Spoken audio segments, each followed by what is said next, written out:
Hello दोस्तों, आज की मेरी कहानी में आप सभी लोगों का स्वागत है। आज की कहानी मेरी अपनी सच्ची कहानी है, मेरी बर्बादी की कहानी। मैं चाहती हूँ आप लोग इस कहानी को ध्यान से सुने और आपके जीवन में भी अगर ऐसी घटना घटती है तो आप उससे पहले ही सावधान हो जाएं। कहानी बहुत ही ज़्यादा दुख भरी है। कहानी को पूरा सुनिएगा। अच्छी लगे तो लाइक कर दीजिएगा और चैनल पर पहली बार आए हैं तो चैनल को सब्सक्राइब भी कर दीजिएगा। तो आगे की कहानी मेरी अपनी जुबानी। मेरा नाम मालती है। मालती इसलिए क्योंकि मैं एक गांव से हूँ और गांव में कुछ इसी तरह के नाम रखे जाते हैं। मेरा गांव यूपी का एक छोटा सा गांव है और मेरी उम्र जिस समय की एक घटना है लगभग 19 साल थी। और 19 साल की ही छोटी सी उम्र में मैंने अपनी ज़िंदगी को बर्बाद होते देखा था, और खुद अपनों के हाथों। और वह भी ऐसा इंसान जिसे इस संसार में रिश्तों की नज़र से देखा जाए तो उसका सबसे ऊंचा स्थान है।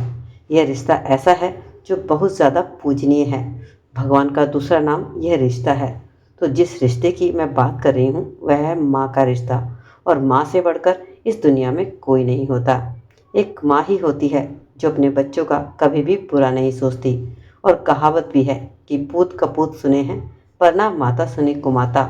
लेकिन आज के इस कलयुग में माता कुमाता बन चुकी है, चाहे वह लड़के के लिए हो चाहे लड़की के लिए। आज की माँ ऐसी है जो अपने बच्चों के बारे में नहीं सोचती, सिर्फ अपनी खुशियाँ देखती है। आपको ये मेरी बात कुछ अटपटी लग रही होगी, क्योंकि माँ का रिश्ता ही ऐसा है जिसे दागदार करना बहुत मुश्किल है। मैं नहीं कहती कि दुनिया की सारी माँ ही खराब हैं, लेकिन आज के इस कलयुग में ऐसी माँ है जो अपने बच्चों का घर अपने हाथों से बर्बाद करती है। तो मेरी कहानी शुरू होती है उन दिनों से जब मैं 7th क्लास में थी। मेरे घर में मैं और मेरा भाई है। हम दोनों ही पढ़ाई करते हैं। घर की हालात कुछ ज़्यादा अच्छे नहीं थे। मेरे पापा खेतों में काम करते थे। हम लोगों का गुजर बसर करते थे और हमें पढ़ाते लिखाते थे। मेरी माँ, जिसका नाम रामवती है, दिखने में बहुत खूबसूरत है। उनकी और मेरी उम्र में ज़्यादा फ़र्क नहीं है, क्योंकि पहले ज़माने में शादी जल्दी हो जाती थी तो बच्चे भी जल्दी हो जाते थे। तो मेरी उम्र अगर 19 साल है तो उनकी उम्र उस वक्त मुश्किल से 33 या 34 साल होगी, क्योंकि जब वह 15 साल की थी शायद तब मैं पैदा हो चुकी थी। अपनी माँ की तरह मैं भी बहुत खूबसूरत हूँ। हम दोनों अगर साथ में चलें तो कोई नहीं कहेगा कि हम माँ बेटी हैं। मेरी माँ का फिगर बहुत खूबसूरत है और ऊपर से मेरी माँ को सज धज के और बन ठन के रहने का बहुत शौक़ है। पूरे गांव में मेरी माँ की खूबसूरती के चर्चे हैं। जब मेरी माँ शादी होकर इस गांव में आई थी तो मेरे पापा का नाम हो गया था कि रामकिशन की बहू इस गांव की सबसे सुंदर बहू आई है। लेकिन क्या फ़ायदा ऐसी सुंदरता का जिसका मन मैला हो। तो बस इसी तरह हमारा गुजर बसर चल रहा था। लेकिन माँ के शौक़ में कोई भी कमी नहीं होती थी। वह अपने सजने संवरने की हर चीज़ तुरंत उपलब्ध करती थी। लेकिन मेरे पापा अपनी जिम्मेदारी में ही फंस कर रह गए थे। उन्हें चिंता थी कि मेरी लड़की बड़ी हो रही है, उसकी शादी करनी है। तो माँ से कहते भी थे कि कुछ पैसे बचा कर चलो, पर मेरी माँ अपने शौक़ में कभी कमी नहीं करती थी और मेरे पापा को अपनी खूबसूरती के बल पर चुप करा दिया करती थी। और इसी तरह से धीरे धीरे करके मेरी उम्र 17 वर्ष हो गई। मेरा भाई छोटा था, कम से कम मुझसे 4 साल छोटा। तो उसे घर में क्या हो रहा है इस सब का कुछ पता नहीं था। लेकिन मैं अपने घर के हालात समझती थी, क्योंकि मैं बड़ी हो रही थी। माँ ने हम पर कभी इतना ध्यान दिया ही नहीं जितना खुद पर देती थी। पर अब यह बात मुझे समझ में आने लगी थी। मैं माँ को कई बार टोकती भी थी कि माँ, हमारा भी ख्याल किया करो, हमेशा अपने में लगी रहती हो। घर का सारा काम माँ मुझसे कराती थी और सारा दिन बस बन ठन कर गाँव में इधर उधर बैठना और घूमना उन्हें बहुत पसंद था। और एक बात और जो मुझे कहते हुए भी शर्म आ रही है, मेरी माँ पुरुषों को अपनी तरफ अट्रैक्ट करती थी। गांव के हर मर्द से वह बात करना चलती थी, जो मुझे बिल्कुल भी अच्छा नहीं लगता था और ना ही पापा को। लेकिन मुझे क्या पता था उनकी यही आदत मेरी ज़िंदगी बर्बाद करके रख देगी। अब मेरे पापा ने मेरे रिश्ते की बात लोगों को कहनी शुरू कर दी थी कि कोई लड़का हो तो बताओ। पर मेरी माँ ने जितने भी मेरे रिश्ते आए सबको मना कर दिया। सब पढ़े लिखे थे और अच्छी नौकरी भी कर रहे थे, लेकिन बस एक ही कमी थी, वह देखने में खूबसूरत नहीं थे। और मेरी माँ खूबसूरती की इतनी दीवानी थी कि अपनी खूबसूरती के साथ वह ये चाहती थी कि मेरे साथ जुड़ने वाले लोग भी खूबसूरत हों। अब मैं पूरी 19 साल की हो चुकी थी और अपनी बीए की पढ़ाई कर रही थी और फिर तभी मेरे लिए एक रिश्ता आया। वह रिश्ता साथ वाले गांव से ही आया था। लड़का देखने में बहुत खूबसूरत था। मैं पहली ही नज़र में उसकी दीवानी हो गई थी। लड़का सरकारी नौकरी पर था। उसका नाम रवि था। वह फौज में था, इसलिए उसकी बॉडी एकदम तंदुरुस्त, देखने में हट्टा कट्टा, लंबा चौड़ा जवान था। माँ को भी बहुत पसंद आया। माँ तो बहुत खुश हो गई थी। इतनी खुश तो शायद मुझे भी नहीं हुई थी जितनी माँ को हो रही थी। और फिर मेरा रिश्ता पक्का हो गया। शादी के लिए 2 महीने का टाइम मिला था। लड़के का परिवार भरा पूरा था और वह भी बहुत इज्जतदार लोग थे। रिश्ता तय होने के 1 हफ्ते बाद हमारी सगाई कर दी गई। जब सगाई के लिए वह लोग हमारे घर आए तो हम सब बहुत ज़्यादा खुश थे। मेरी माँ तो फूली नहीं समा रही थी। मेरी माँ अपने होने वाले जवाई से खूब घुल मिल गई थी। उन्होंने उससे खूब बातें की और वह भी माँ से बहुत हंसी मजाक कर रहा था।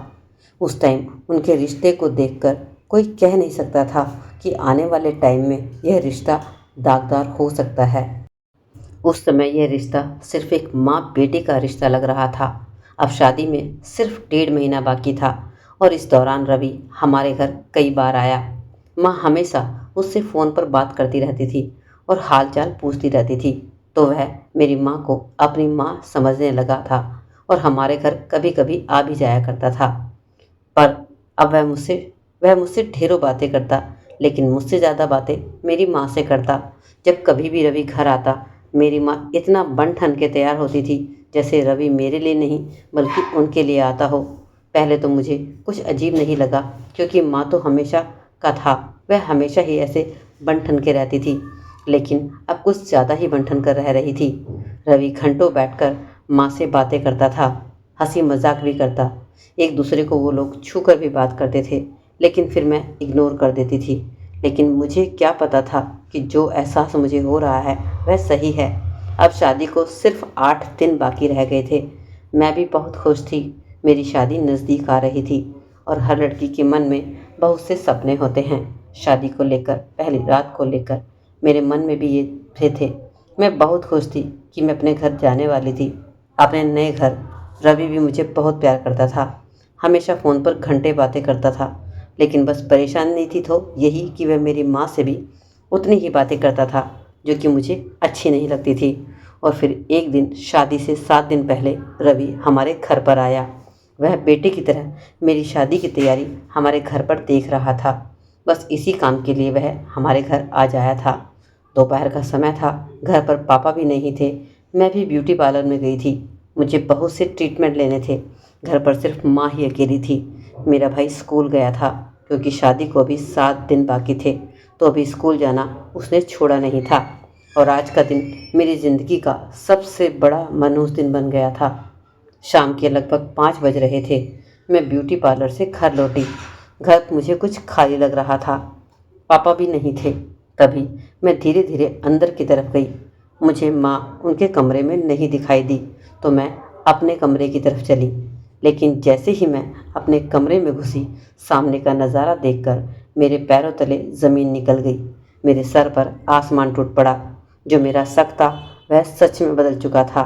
मेरी माँ और रवि दोनों एक ही साथ एक ही बेड पर थे और बहुत ही असामाजिक काम कर रहे थे और अनैतिक काम कर रहे थे। मैं तो खड़ी वहीं पर गिर गई और बेहोश हो गई। और फिर जब 1 घंटे बाद मुझे होश आया तो घर में बहुत से लोग इकट्ठा थे। पापा थे, गांव वाले थे, मेरी देखभाल कर रहे थे। जब मुझे होश आया तो पापा पूछने लगे कि मालती, तुझे क्या हुआ है।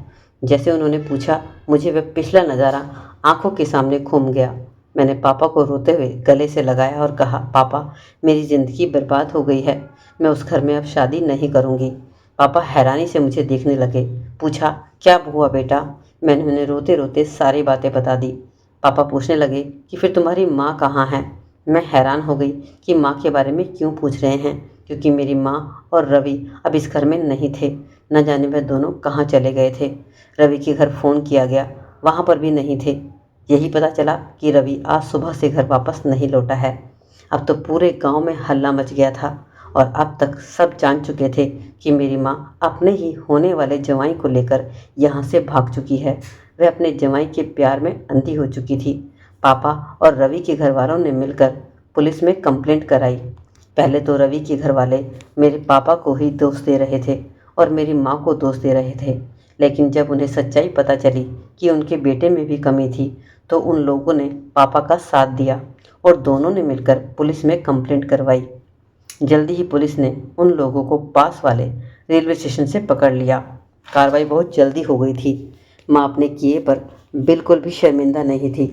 पुलिस ने जब उनके मोबाइल की छानबीन की तो उसमें ऐसी ऐसी फ़ोटो दिखाई दी जो देखते हुए हम शर्म से डूब गए थे। उसमें रवि और माँ की न जाने कितनी ही ऐसी अश्लील वीडियो थी और फ़ोटो थे जिन्हें देखकर पापा तो कहीं के नहीं रहे। पापा की पूरे गांव में बदनामी हो गई थी। मेरी शादी टूट चुकी थी। मेरी माँ ने ही मेरी ज़िंदगी बर्बाद कर दी थी। मेरी माँ ने पुलिस के सामने साफ साफ कह दिया कि वह अपने होने वाले जवाई के साथ ही रहना चाहती है और रवि भी मेरी माँ के साथ ही रहने के लिए तैयार था। उसे भी मेरी याद नहीं आई थी। शादी से 8 दिन पहले मेरी दुनिया बर्बाद हो चुकी थी। हमारे पूरे गांव में बदनामी हो चुकी थी। लेकिन अब क्या हो सकता था? जो होना था हो चुका था। अब मैं भी रवि से शादी नहीं करना चाहती थी, चाहे वह वापस आता तब भी। अपनी माँ से भी अब रिश्ता नहीं रखना चाहती थी। पापा ने माँ को अपनी ज़िंदगी से अब निकाल दिया था। वह भी माँ को वापस रखना नहीं चाहते थे। तो देखा आपने, एक माँ ने ही अपनी बेटी की ज़िंदगी अपने हाथों से उजाड़ दी। उसे ज़रा भी शर्म नहीं आई कि ये मैं क्या कर रही हूँ। तो आज के इस कलयुग में कुछ भी हो सकता है। बस मेरी आप लोगों को यही सलाह है कि किसी भी रिश्ते को नज़रअंदाज ना करें। आज के इस कलयुग में कोई भी किसी से भी रिश्ता बना सकता है। बहन भाई से, बाप बेटी से, साथ जवाई से। इस कलयुग में कुछ भी हो सकता है। लेकिन मुझे खुशी भी है कि मैं उस रवि से शादी करने से बच गई और मुझे मेरी ऐसी माँ से छुटकारा भी मिल गया। भगवान से बस यही प्रार्थना है कि जल्द से जल्द मेरे पापा के कष्ट को दूर करे और एक लड़का अच्छा सा मिले जिससे मेरे पापा मेरी शादी कर सकें और अपनी खोई हुई इज्जत को वापस ला सकें। तो दोस्तों, यह थी आज की कहानी। आपकी क्या राय है इस कहानी के बारे में ज़रूर कमेंट सेक्शन में बताइएगा। कहानी अच्छी लगी है तो लाइक कर दीजिए और चैनल को सब्सक्राइब भी कर दीजिए।